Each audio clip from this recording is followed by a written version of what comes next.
Singapore's secret to being one of the world's richest countries. Located in Southeast Asia, Singapore is a tiny island nation with a population of just over 5.7 million people. Despite its small size, Singapore has managed to become one of the most prosperous nations in the world. In fact, it has consistently ranked among the top countries in terms of GDP per capita and has been praised for its efficient government, strong economy, and high standard of living. But what is the secret to Singapore's success? In this video, we will take a closer look at the factors that have contributed to Singapore's economic growth and examine how this small island nation has managed to become one of the wealthiest countries in the world. It takes just 1 hour to travel around the whole island nation of Singapore, since the country is so small. Singapore's population of 5.6 million people has one of the highest average incomes in the world, despite the country's small size and dearth of natural resources. Singapore's average income is higher than that of nations such as Germany, France, and Japan. The question is, how did such a little island become so prosperous? Although it does not have resources such as coal or oil, Singapore does have something that other nations cannot purchase: location. Why is Singapore such a wealthy nation? The island has a strategic location in the heart of a significant commerce route that links Asia and Europe. In 1819, the British government made the important decision to establish a colony in Singapore for this same reason. However, location is not the most important factor. Several nations in the area are close by and might have benefited from their location, but they were not quite as successful as they were. That is because this recipe for insanely rich Singapore food also calls for a few more components. If you have ever been to Raffles Hotel, you will know it is widely regarded as one of the most iconic symbols of Singapore's colonial past. Even after it gained its independence in 1965, Singapore maintained strong relations with Britain. This is in contrast to several of Singapore's other neighbours who sought to distance themselves from their colonial pasts. This judgment sent a message to the rest of the world that Singapore was ready to welcome new commercial ventures. This is significant since it has become common knowledge that increased exports contribute to the expansion of growth of an economy. However, at that time, it was not considered common knowledge. Since the 1960s, Singapore, Hong Kong, Taiwan, and South Korea have been collectively referred to as the 4 Asian Tigers due to their fast economic development. Their ascent was powered by exports, industrialization, and, most importantly, significant amounts of involvement on the part of the government. This was particularly true of the country of Singapore.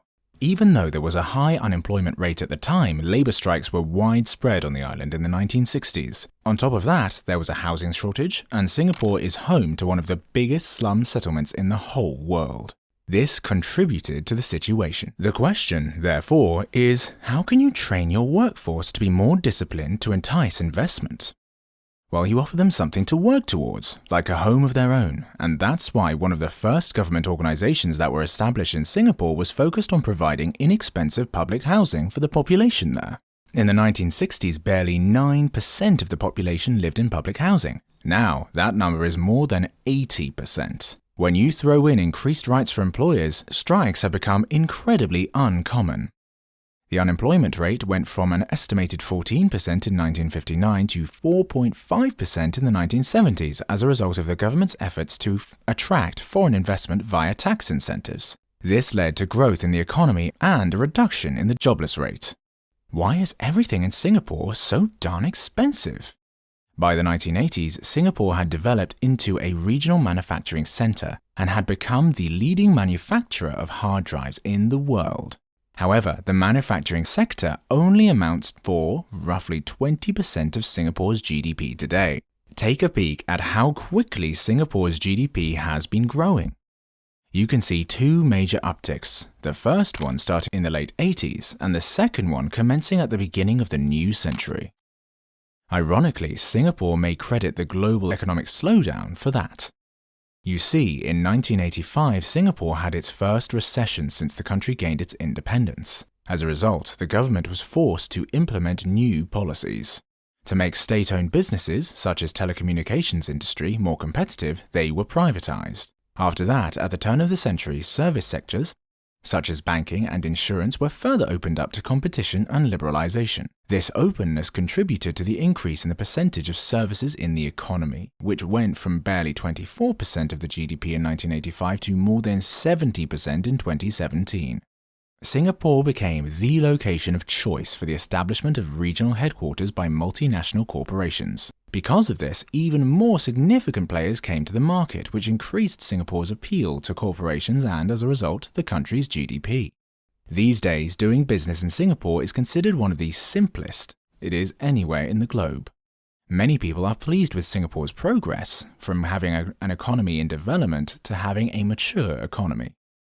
But would you say the majority of Singaporeans feel rich? No, not quite like that. What are the two most compelling arguments? The very high expense of living, in addition to the inequalities.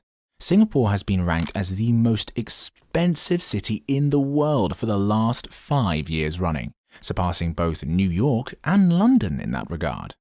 This is partly attributable to the fact that Singapore has some of the highest automotive taxes in the world, making it the most costly country in the world to both acquire and operate an automobile.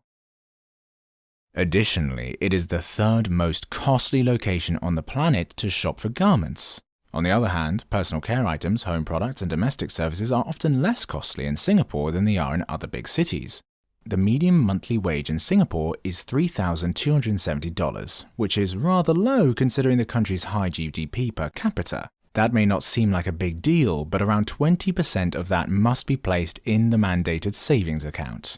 However, although it is possible to utilize that account to pay for things like housing, education, and medical expenses, it does limit the population's overall buying power. Another significant factor that has contributed to Singapore's wealth is its strong focus on education. The government invests heavily in the education system, ensuring that its citizens are well equipped with the knowledge and systems needed to succeed in today's global economy.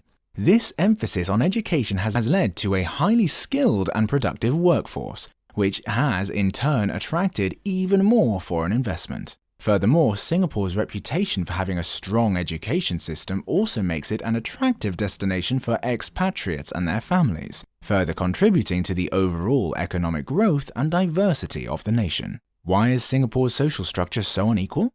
You're likely familiar with the movie Crazy Rich Asians, which took place here in Singapore, and it's no surprise, because Singapore is home to around 184,000 billionaires, earning it the title Land of the Crazy Rich. That is encouraging news.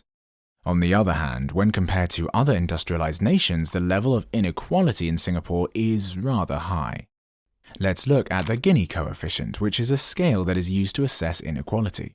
On this scale, 0 indicates the most equal situation and 1 indicates the most unequal. In 2017, the Gini coefficient for Singapore was 0.356, after taking into account the effects of taxes and transfers. Although it scored better than other nations such as the United States, it fared worse than others such as the United Kingdom, Japan, Korea, and Germany. Is that number going to be that problematic?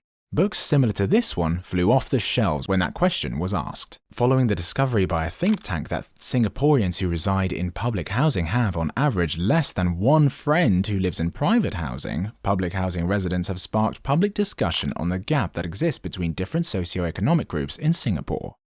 The problem of inequality has been designated by the government as a top national concern. Nevertheless, it is not yet clear whether or not it is a challenge that can be properly addressed.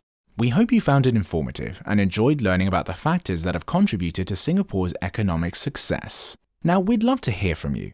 What do you think are some of the key factors that have made Singapore such a prosperous nation? Do you have any thoughts or questions about Singapore's economy or government policies? Let us know in the comments below, and don't forget to subscribe to our channel for more videos on interesting and informative topics. Thanks for watching.